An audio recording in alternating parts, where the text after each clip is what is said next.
Really, Bengals? Really? Oh, we're starting the podcast like that. Winless? 0-3? Come on! Come on! Did you hear that? Alarm. Jaden Daniel just threw for his 7th touchdown. Wait, did you hear that? Another touchdown? The Buffalo scoreline just ticked over to 100-3. But all good, Jags got 3. Guys, Ladies and gentlemen, welcome to the Back Yourself Podcast, here with my brother from another mother, Christopher, the upset alert king, with Denver Broncos hitting for him. Bo Nix of war. Genuinely, I think after about 10 minutes of that game, you knew Broncos, it's never in doubt with these guys. Bo Nix of war came to town. Sean Payton called a great game, and that hits. Put it here, Chris, because it was a team effort. The Ravens beat that Dallas Cowboy ass and sent them back to Jerry World, crying into their locker rooms. Well, Jerry was already crying. Because Lamar Jackson of war put that game to bed, and it was a lot closer than it needed to be. But an interesting week of NFL, Chris. Week 3 done in the books now. Another underdogs week, it seems. Taking the spreads is useless. Just take all the underdogs money line, and you will come out in a big profit for the round, it seems. Yeah. All these teasers, I know I said they're due to start hitting, and no, they definitely are not hitting anytime soon. No, they might this week. But they hit on Thursday night, Chris, because the New England Patriots genuinely went there, could not score against your New York Jets. My Jets. Now they can defend again. No. Well, they can't defend yet. Obviously, you're playing fucking...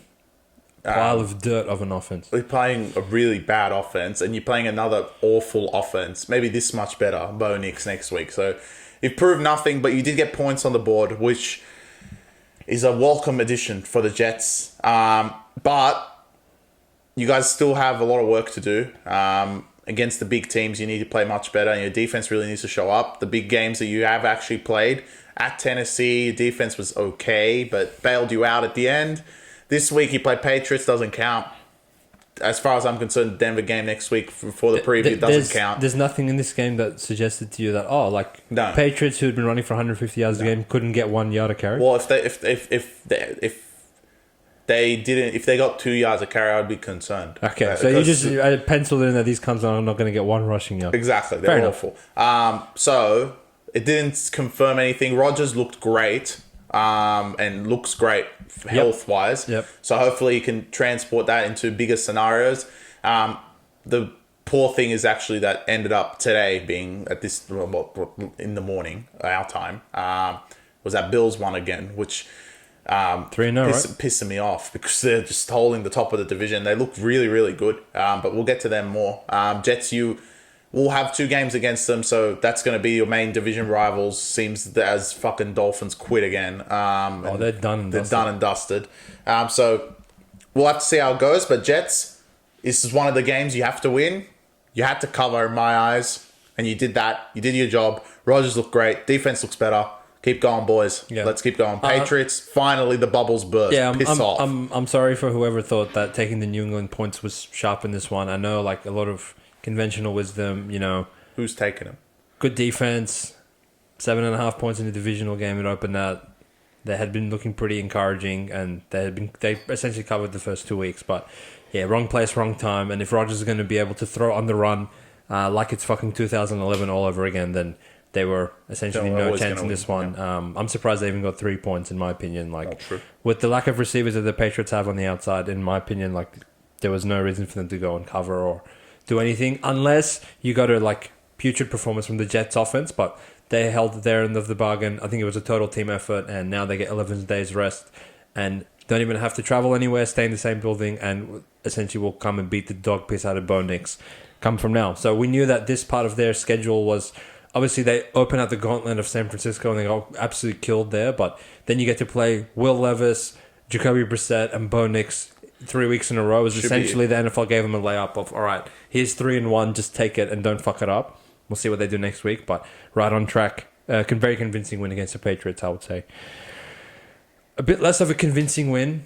5 seconds into the game when the Giants open red zone, and before Scott Hansen could even veer the camera to another game to show us the kickoff, the Giants fumble and give the Browns possession on their 20-yard line, and Deshaun Watson turned back the clock, threw it into the end zone for Amari Cooper to score, and from that point forward, Chris, the Browns lost this game outright, let alone covered the spread of 6.5. So my takeaways to this is a couple of things. I want to attack it from a few variables.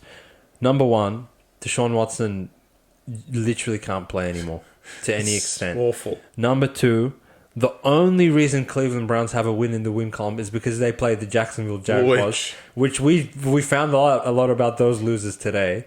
And genuinely, like, I don't think Deshaun will be the quarterback by week 8. And for the next weeks 5, 6, 7, I can't touch this guy regardless of how many points I get, is pretty much what I'm thinking. Well, look, he was god-awful.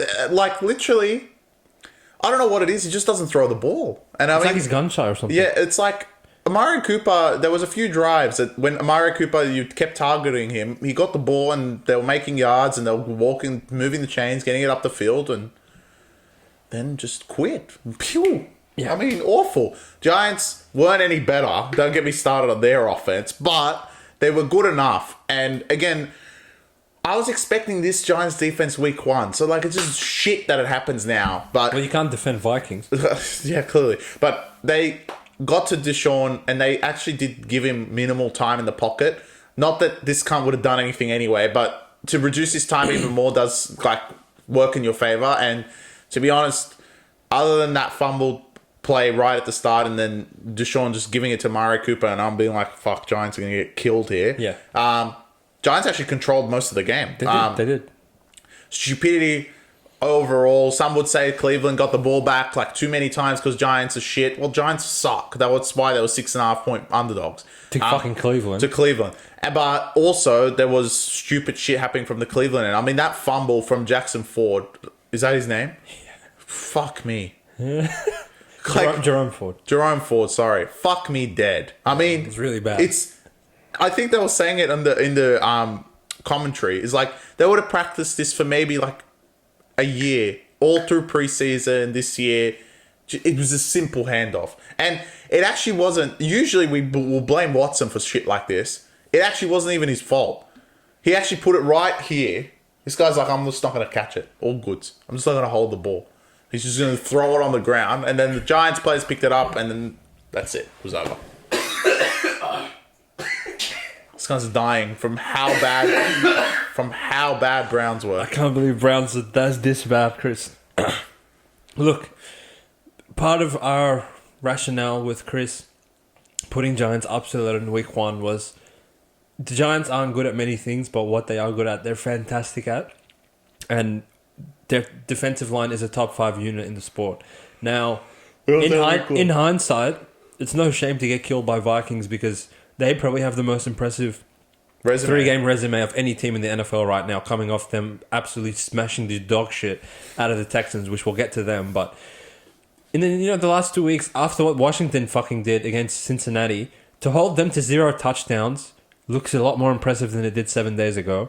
And to go to Cleveland and sack Deshaun 8 times, 8, and essentially only give up the 7 points at the start of the game because they literally just donated possession to them on the 20-yard line.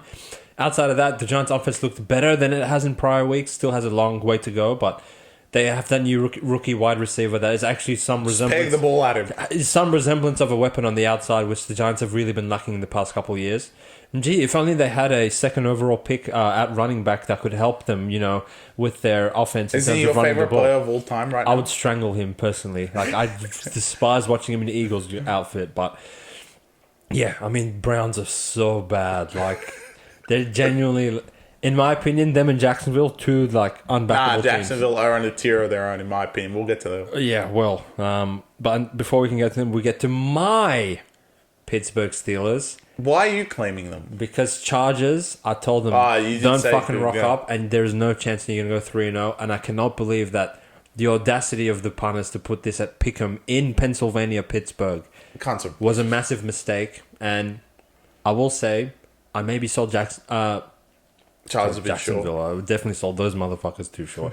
I probably sold Chargers a little bit too short and by telling them to not show up, because this was very much a nip and tuck ball game, and I thought Jim Harbaugh called a very good game in terms of not really letting Herbert drop back and allow the pass rush to get to him. TJ Watt didn't really do much for the first couple of quarters, and Chargers actually went into this game with a lead, but all it took was like one play where Herbert sat back and held the ball a little bit too long.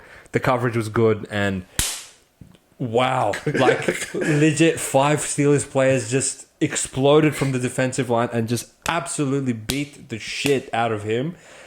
And Cam Hayward lands on his leg, he limps off, his day's done. And once Heineke gets in the game, you could get the spray paint out because you just know that there's no way that they're going to be able to actually do anything. On the other side of things, I really think the Pittsburgh defense is probably a top 3 defense in the NFL so far.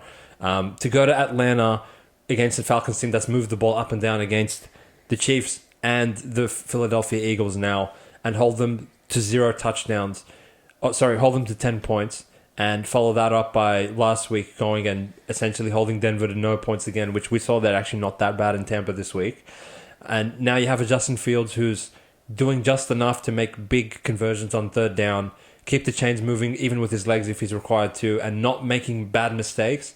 Even the one intercept that he did throw was a ricochet that pinballed in the air a bunch of times. I don't think you could really put that in his interception column. So he's playing good, clean football.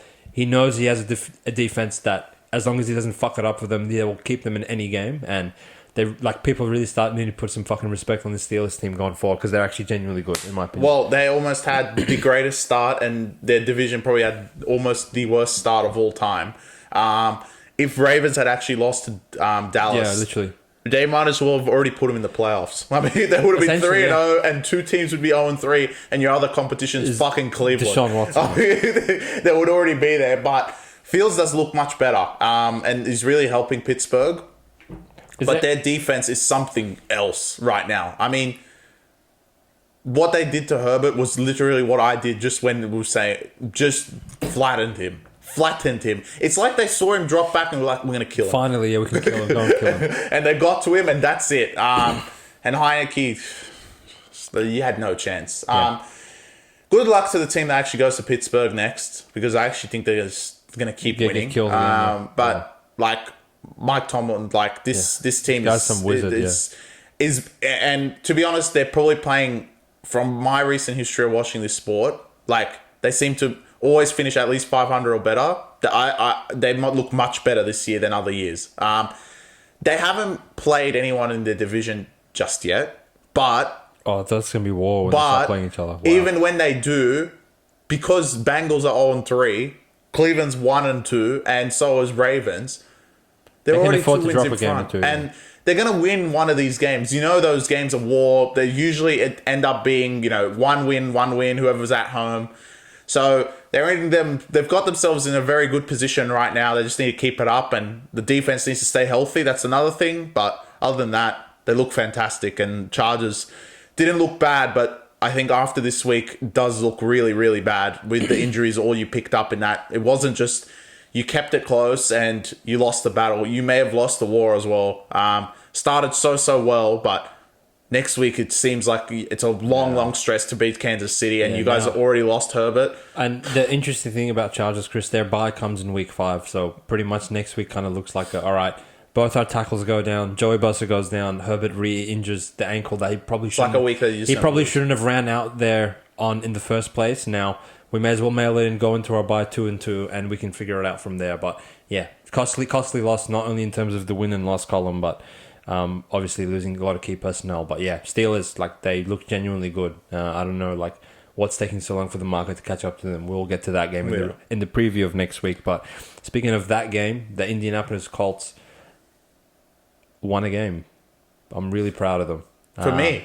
And I wouldn't say they didn't win the game, but Chicago for the second week in a row lost the game because Caleb Williams' stupidity in terms of decision-making with the ball in hand is really costing his team some wins. And the key thing that we looked for as to why I said the Colts are value in this game at a pick-em price, sure, they were 0-2 and a lot of the numbers and everything back up taking them in that spot, but what they had been getting absolutely gashed by in the first 2 weeks against the Texans and against whichever inbreds they played in week 2 was they had conceded over 300 yards rushing in those 2 fixtures, but Bears were going into Indy with one of the bottom 5 rushing attacks in the entire sport. So you knew at some point it's going to be put in Caleb Williams' hands to win them the game, and we thought that, at some point he's going to fuck it up. And while Anthony Richards is just as awful, if not worse, and new segment alert, the Back Yourself podcast will be going the worst interception of the week, and that goes to Anthony Richardson one.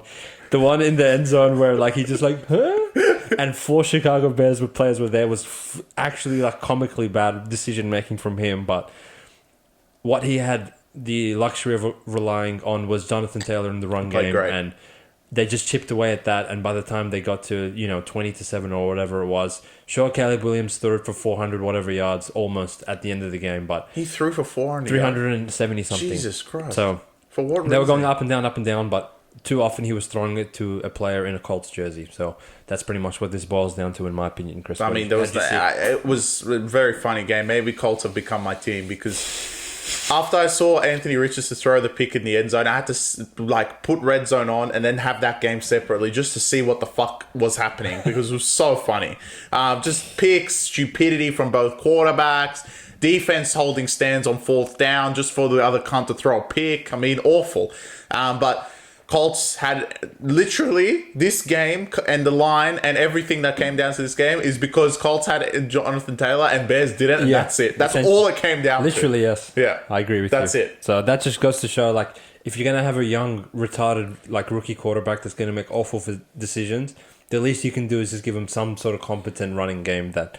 And obviously, I think Shane Steichen's play calling was a little bit better than Eberflus, which, my God, like, he's a really bad coach in my opinion, but...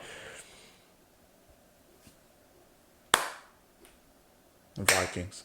Skull, baby, 3-0. He's his team. The king of the Norths. Okay. Who would have thought once JJ went down that Sam Darnold of War would possibly be leading MVP ballots 3 weeks into the season? No, he is now. I don't think there's really a case for anyone that's... Oh, Josh Allen. Oh, yeah, well, that cunt's just insane. But in terms of expectation to production ratios, Sam Darnold, a previous laughingstock in the NFL, comes in. You give him a good play caller. You give him Justin Jefferson and Aaron Jones and a decent offensive line, and he is thriving in this situation, Chris. And I want to shout out my defensive coordinator because he absolutely threw some shit at CJ Stroud that he has never seen in his life. And I came on and we said in the preview, Chris, that at some point CJ Stroud is going to make a few mistakes, and if he's going to do it to anyone, it's going to be to this Vikings defensive coordinator that throw like really creative blitz packages at young quarterbacks, and essentially in the first minute this guy threw a pick and the game was pretty much over. Not good enough. Once Darnold got it in the end zone. Vikings were fantastic, but this has got nothing in my eyes, it's got nothing to do with Vikings. Vikings played the way I expected them to play. Houston Texans have been very underwhelming, and fortunately for CJ Stroud and everyone that thought they were going to be brilliant is that they have maybe the worst division in sports right now with the 3 teams that are in there. And you're lucky that you're going to win this division by default. By default, yep. But you have been very underwhelming in all 3 of your games so far. The Colts game, you just saw how bad Colts were against Bears and how bad Anthony Richardson was. Then you played Bears at home, and you were also just as awful. Yep. And then you played... I thought a not as great defense than what you played the week before, but they definitely didn't prove that at Minnesota. They played fantastic. But then your own defense, like I called out in week 1, and I said it 1,000 times, big concerns over what Anthony Richardson was doing to you guys to even keep it close like that, and you got found out. I mean, there was no reason. I know Jefferson didn't get anything in the second half, but in the first half, he ran your team ragged. And Addison wasn't even there. So it was just literally him. So I genuinely think there is big concerns for the Houston Texans right now. I don't think there's been enough light shed on how awful they've been the first 3 games.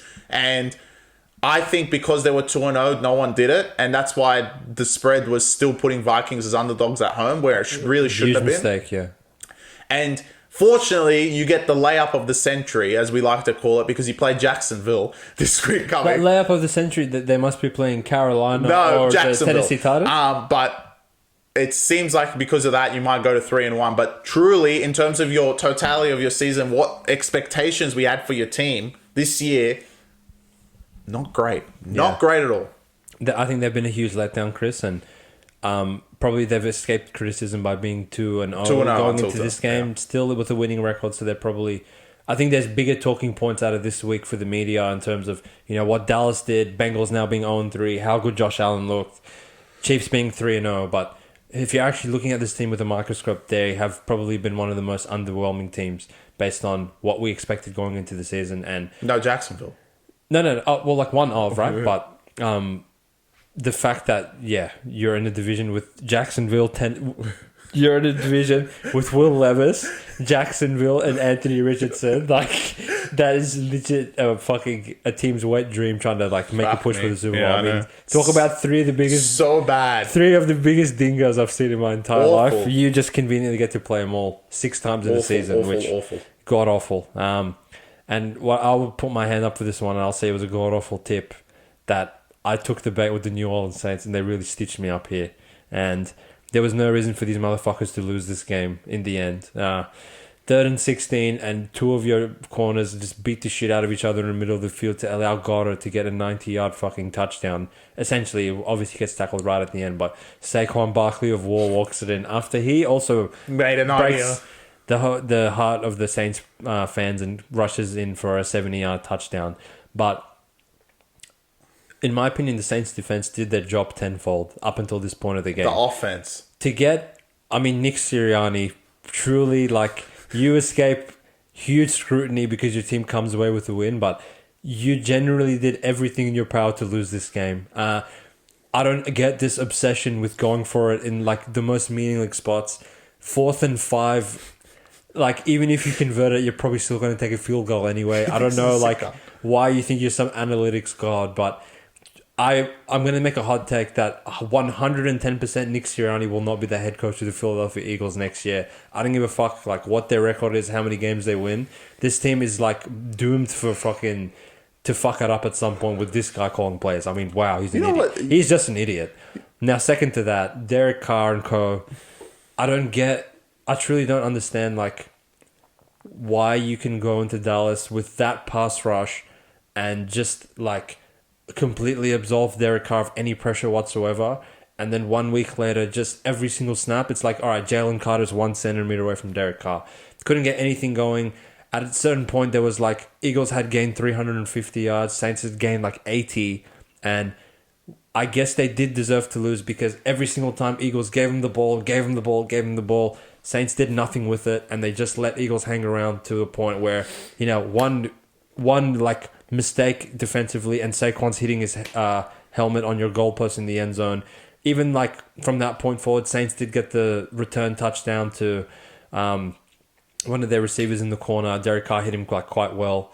But he was hitting everyone. He hit Olave 10 times. Just when it mattered, they couldn't score. Yeah, exactly right. And even to the point where after Goddard goes down and Saquon runs it in, he still had 1:10 with a timeout. There was no reason for Derek Carr to just peg the ball at CJ Gardner-Johnson in the backfield. It was fucking stupid from him, but you expect that sort of stupidity from Derek Carr, and I guess he was just a ticking time bomb as to when he would fuck it up, and he fucked it up in that stage. So I'll be selling all my Saints stock. These guys are beyond help. They're shit. Yeah. I mean, just their offense just didn't show up. On the Eagles front, I'm going to save this for the Bengals part, so I'm not going to say anything. Good win, Eagles. I kind of saw it coming. It was 3. As I was waking up at 2:55, I was like, do I take Eagles +3?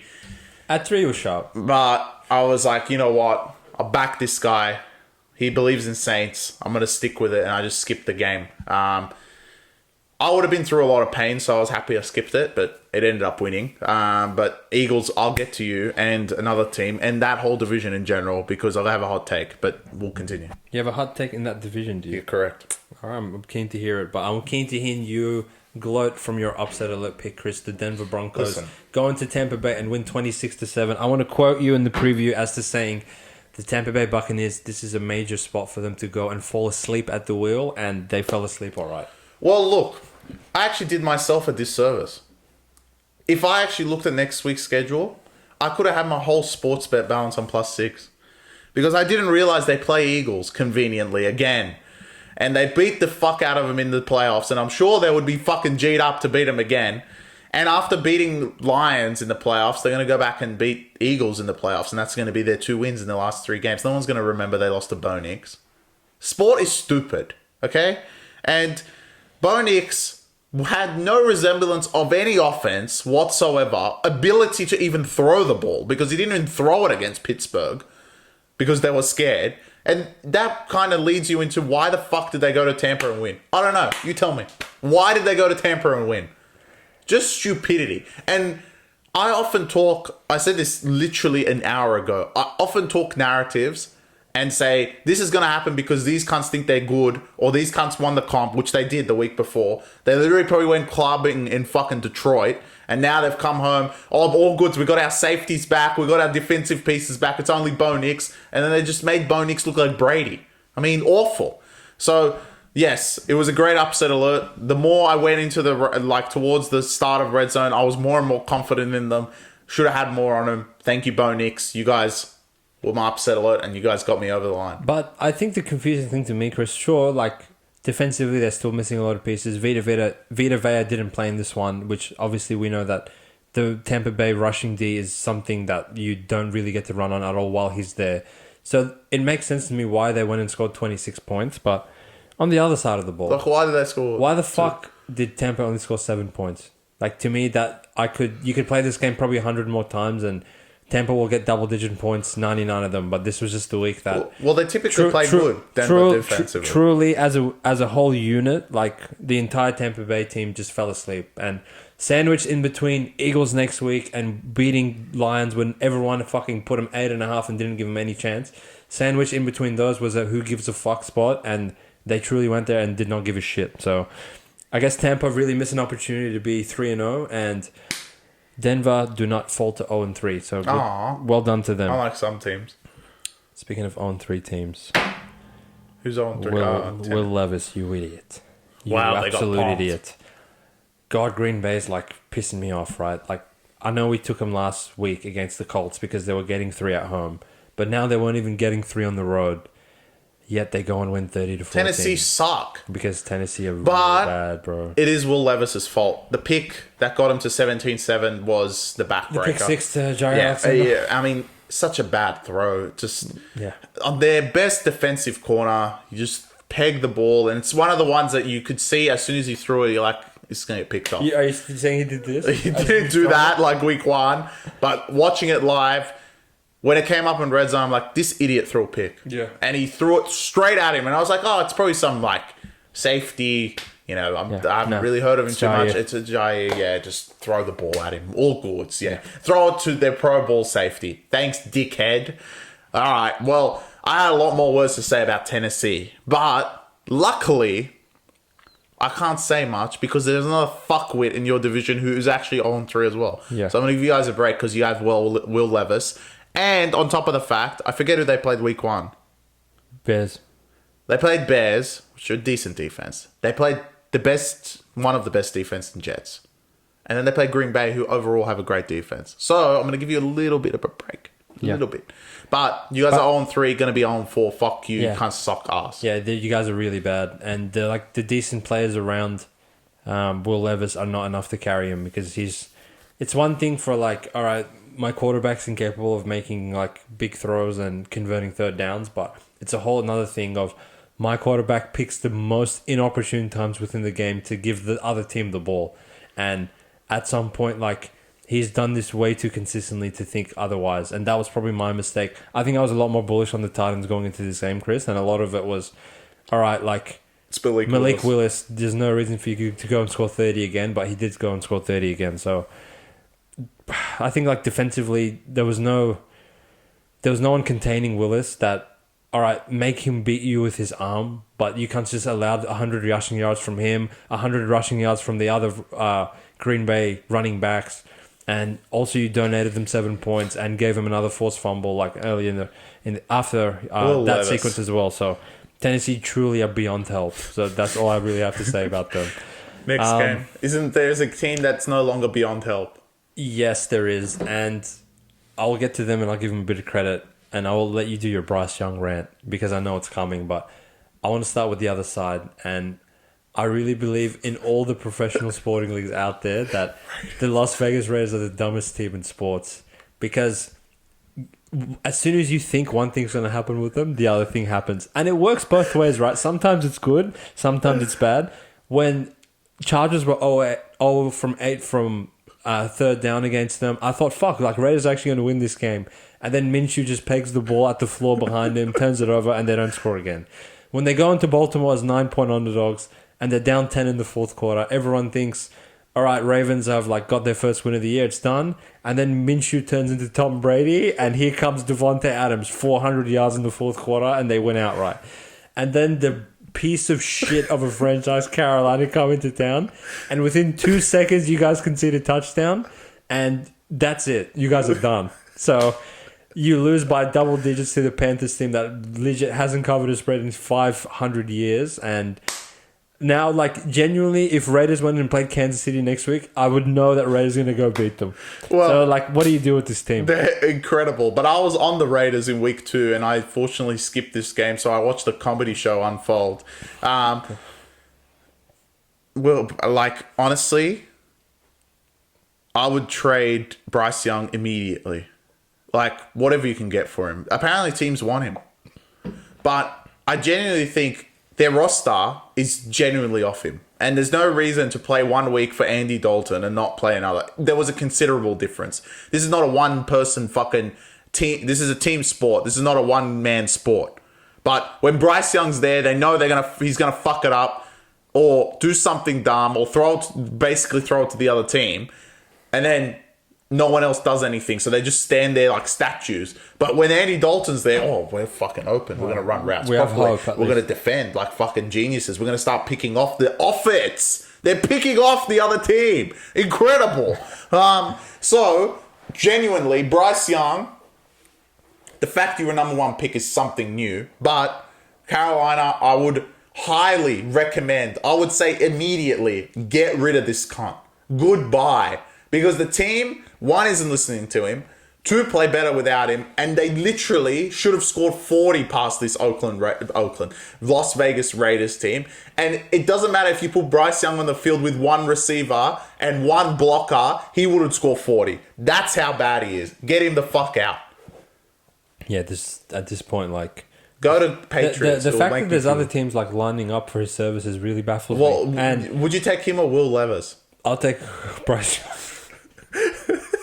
There you go. That's why. Because Will Levis. Oh man, Bill can't get him out of there, please.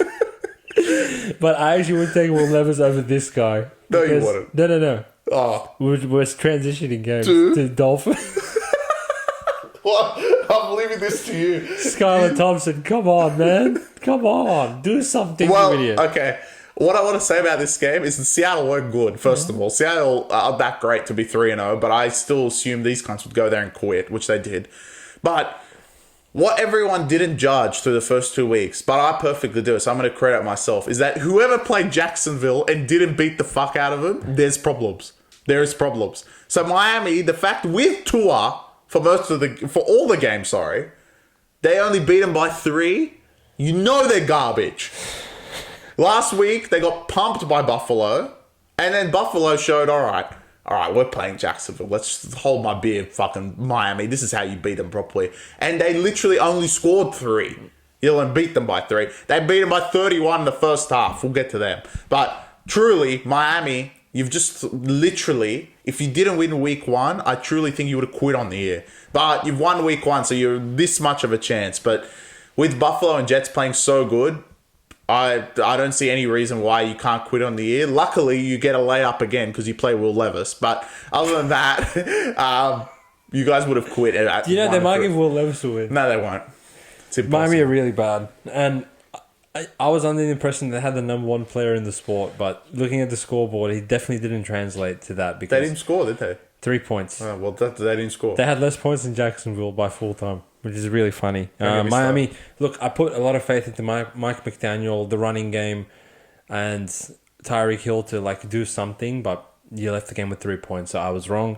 Seattle, you guys back it up. You're now 3-0 and have put... See how good you guys really are. And you guys have put 3 good defensive performances in a row. So my pet peeve is if a head coach is hired because his expertise is one side of the ball, and they fuck up that side of the ball, they're dead to me. So at least they hired this guy because the Ravens had the number one defense last year, and now Seattle look like they have a competent defense, which they had the players last year there, but not the production. This year they have the production, so well done to them. Agreed. One of the sharpest spreads of the round, and we kind of came on saying, is that it? Like, what the hell? Everyone's just forgotten about how good this team is. The Detroit Lions march into Arizona at a spread that closed at -2.5. Yes, you had to lay less than a field goal, and they get a 10-point victory. Really, like, not much commentary here in my mind. Detroit just kind of went and did their job and beat a team that they're supposed to beat. Arizona really look like they are fired up for the season, and they have a lot of playmakers on their offense. I mean, Marvin Harrison and Kyler Murray are, like, truly infuriating to try and defend, because just when you think, oh, finally, like, I've got into Kyler, he just does a little juke, and before you know it, he's 10 yards away from you. You can't get a hand on him. And Marvin Harrison, for a rookie, looks like a 10-year vet, and he's just making play after play. But I think the Detroit run game really saved them in this game, and what the Rams were incapable of doing to Arizona last week, Detroit went and exposed them and did what they're good at. Instead of trying to focus on the pieces in the secondary that aren't there for Tampa, they're just like, we're going to run the ball and there's nothing you can do about it, and they got to win that way. Literally one of the most boring games of the whole day. Probably the most boring.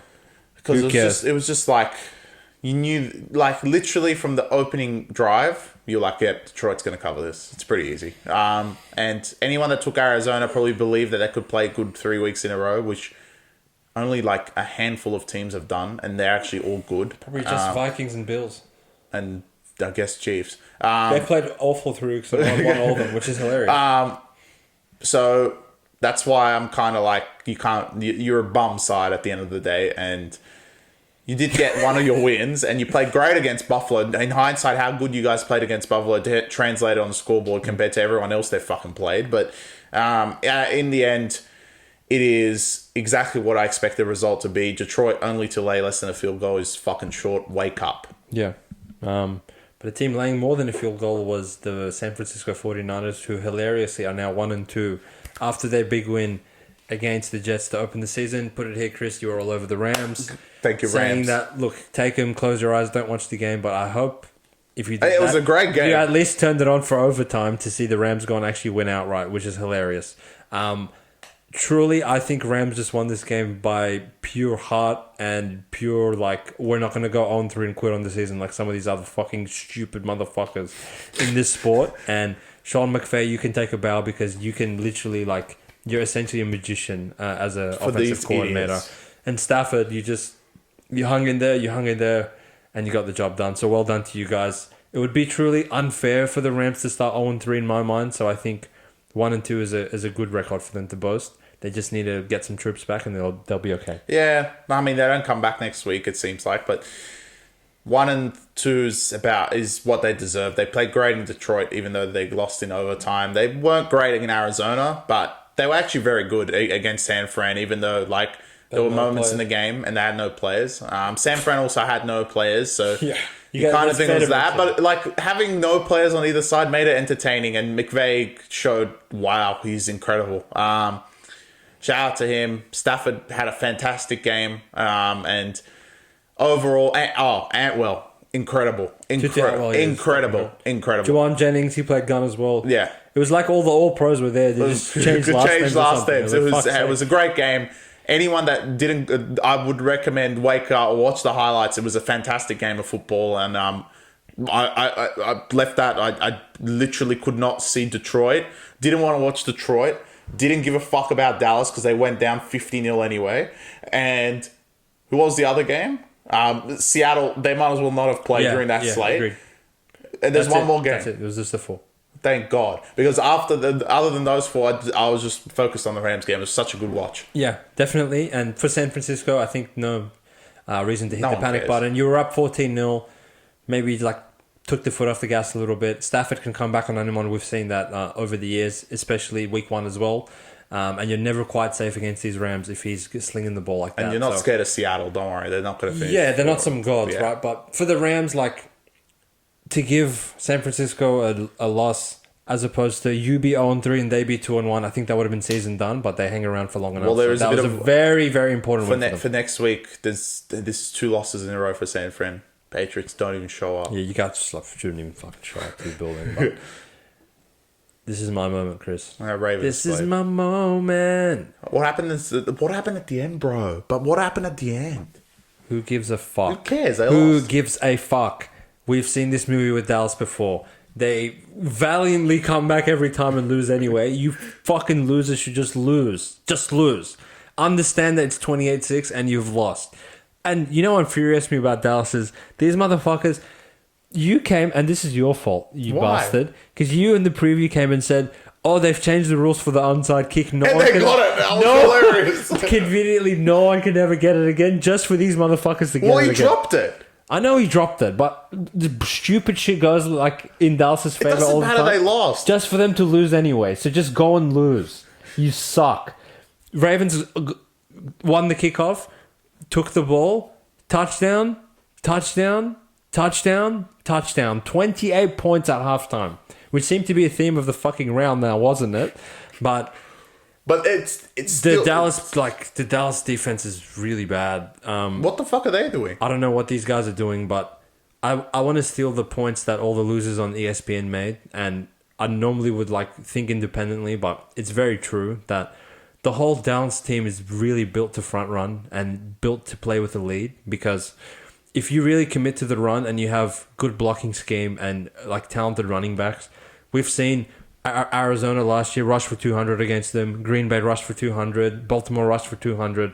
It's something that they're just physically incapable of stopping. But conversely, when they play the losers, Giants, Cleveland, all the other cunts that can't block properly, can't throw properly, And can't run. and they conceded lead to Dallas to a point where if Dallas is up 10 or 14, they know you're in passing downs consistently, and they can let the edge rushers loose. Micah Parsons and all them, they can get to the quarterback all right, but in terms of stopping run, they're god-awful. So in hindsight, the way Philly defended New Orleans and didn't really give them anything on offense at all, for you losers to go and make Derek Carr look like the MVP of the league, and now you back that up in a high-leverage game by getting raped by Ravens, which... It seems convenient that all your high leverage games, not only do you lose, but you're down in a really embarrassing and questionable fashion in all of them. You went to Buffalo, got absolutely murdered. You hosted Green Bay in the playoffs, got absolutely murdered. Went to San Francisco, got absolutely killed. And outside of your stupid, pointless comeback at the end, you got absolutely killed by Ravens again. So I would say huge alarm signs and danger signs going in Dallas moving forward. I want to talk about this division with the last game, so I'm going to save it for then. But Dallas, you can't need to wake up. No reason for Ravens to lead this much when they're 0-2. I know they were desperate, but come on, Dallas. You literally got fingered by fucking Saints. Wake up. It's really bad. Awful performance. Yeah, and not just that, Dallas have no run game of their own either. So it's just... Well, they have Zeke. It just degenerates into fucking Dak pegging the ball at CD and then CD screaming at him anyway. So it's just pointless. Well, he got the ball. I don't know why he was screaming, but... Maybe he's screaming because he fumbled the ball. And he's like, Dak, you shouldn't have thrown it to me that time. I fumbled it. It's your fault as well. So Dallas is just insufferable. But on the other side of things, thank you, Lamar Jackson. I hate that you had to actually ice the game for us by getting that second down completion at the end. I don't know why Ravens fell asleep, but when the game was actually in the balance and both teams were fired up, Ravens were on a completely different level to these losers. So I really They're losers. I agree. But Ravens looked really, really good to me. And outside of a stupid quid job to Gardner Minshew and Isaiah Likely's fat fucking toe, could easily be 3-0. So looks like they're potentially going to be the competition for Chiefs along with Buffalo from what we've seen earlier. What about my Jets? And Jets will to be determined, but I still can't get that 49ers raping out of my mind up until this stage. Don't worry, mate. But Speaking yeah, of I a think team we that can put a doesn't ball on lose. it. Look, Chiefs, they won again. They played shit again, but when the money's on the table, they play great. The Falcons spread probably should have covered. Chiefs deserve to win. Good luck to them. Travis Kelce can't fucking do anything anymore. But He can't run anymore. He legit can't run, so... It doesn't matter, though. They're going to be 4-0 because they play Chargers with no players, so it's just everything lines up for these pricks. Mate, they've already played everyone. Give them a break. No, because conveniently, you motherfuckers threw a pass interference against Bengals the prior week, and now that the cunt is literally holding Kyle Pitts in the end zone, now you don't want to throw a pick in. Now you motherfuckers don't want to throw the flag, so that's fine. They infuriate more than Penrith do. Oh, yeah. Penrith are actually good.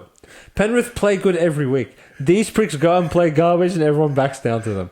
Well, look, I want to be the devil's advocate here.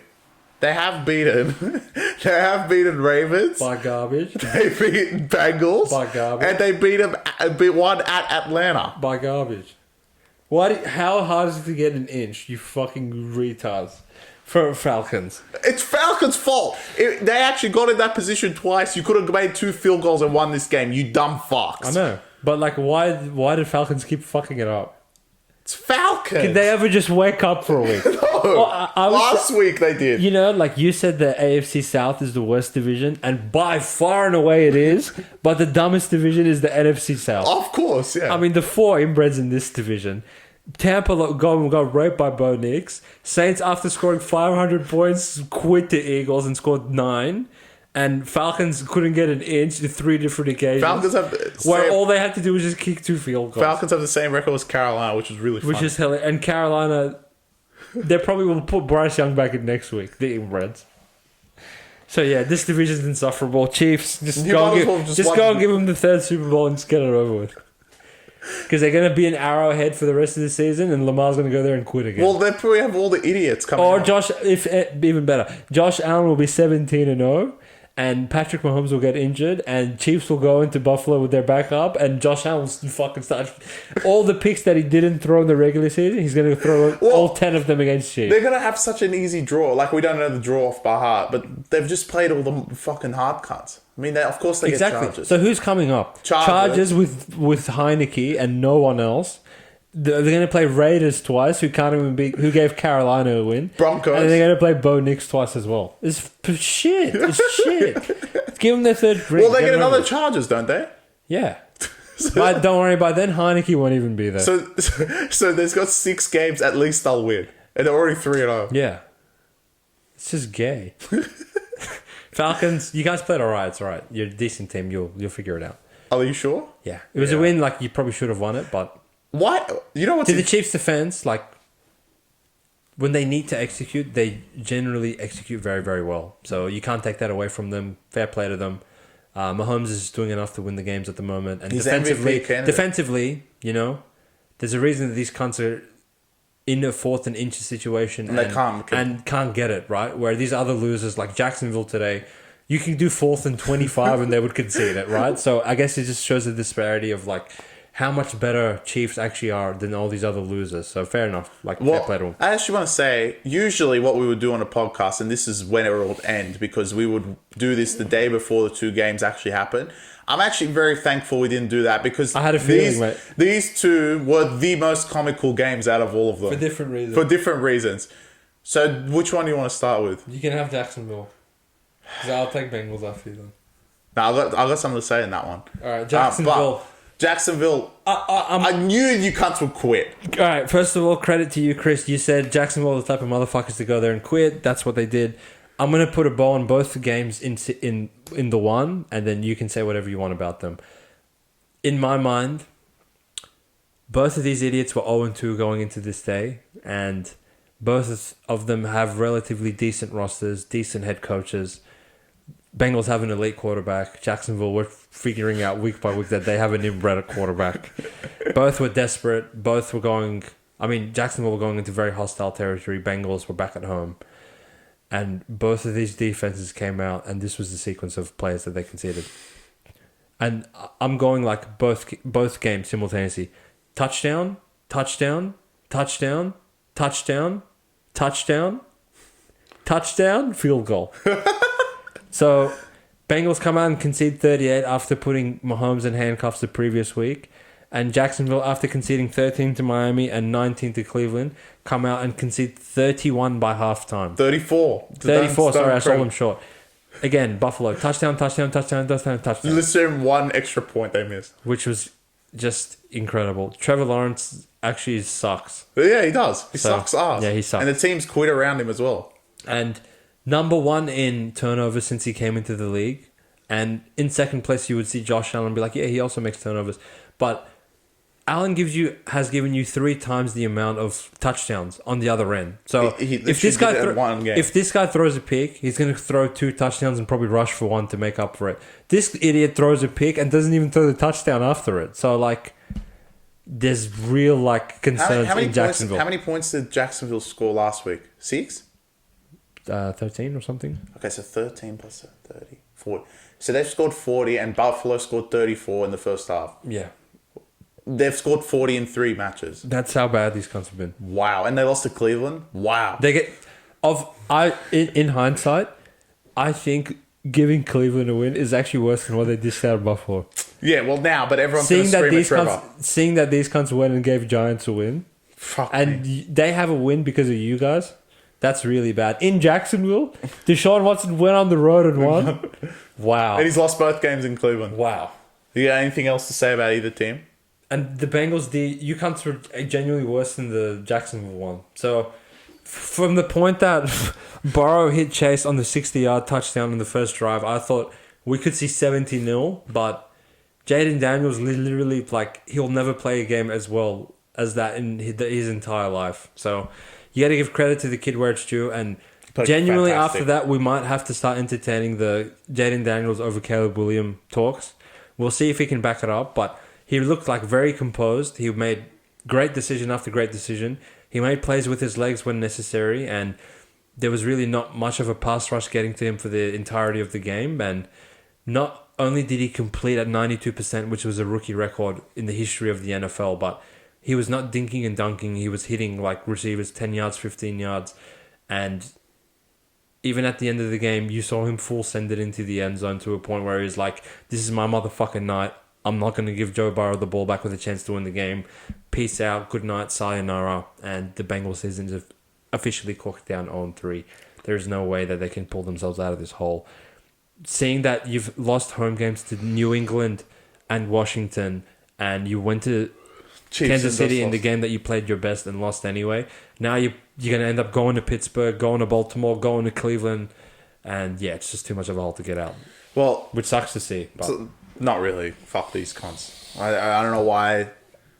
I know one of our closest mates is not going to be happy with this, but it's literally fuck these cons. I mean, last year I had the excuse Burrow was injured. There's no excuse this year. Yeah. To lose to Patriots and Washington, it's really bad. Awful. Defense, awful. To let this cunt score 38 when Giants let him barely just win. It's really bad. We'll get to them. But first, Jacksonville. Literally, I hope you cunts come 0-17. To quit on the year already is incredible. It's the NFL.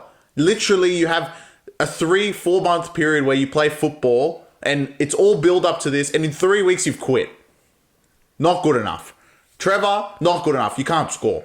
I don't know what it is about you. I've never rated you from day one. And your mate fucking, who's now injured, poor guy. Herbert's also gone as well, convenient enough. But they're both as dumb as each other. Dumb and dumber. Get the fuck out of the league. No one gives a fuck about them. Jacksonville, I hope you cunts never win a game for the rest of the year. Done. Buffalo, you guys are very, very good. I don't know what it is, but Josh Allen's playing out of his mind right now. Defense looks great. Even though you got rid of all those fucking stupid pro bowlers, which apparently you don't need any pro bowlers in this sport. All of a sudden now your secondary looks great. Anyway, fantastic performance, and looks like you guys are going to lock up division depending on how good Jets are. My final team that I haven't analysed is Commanders. This is the take of the century. They're going to win the division? I genuinely think they've been the best team in the division so far. And their only loss was in a game against Tampa, and we came on the podcast and said, you know what? They actually played good. Baker was out of his mind. They beat Giants. No one said much. It's Giants. Now they've beaten Bengals as well. They're 2-1. They're like tied with Philly, top of division, 1 win in front of Dallas. But Dallas and Eagles, genuinely, you guys need to wake up. There's problems in both your franchises right now, and overall, there's no reason to even keep this close with Washington. Washington suck ass. But at the moment, if I had to pick one team to win the division, Washington's there. They are genuinely playing the best football out of all 3 teams right now. And I don't think Washington would have lost fucking fifth. They would have gone down that quickly against Ravens. There's no reason for Eagles to concede that last touchdown after you held them on 4th down and then you concede to Kirk for no reason at home. There are so many different points within the game that I just can't see Washington doing. And it didn't matter how many times Burrow hit Chase, Burrow hit another one of his receivers, that Bengals hit back and hit back and hit back.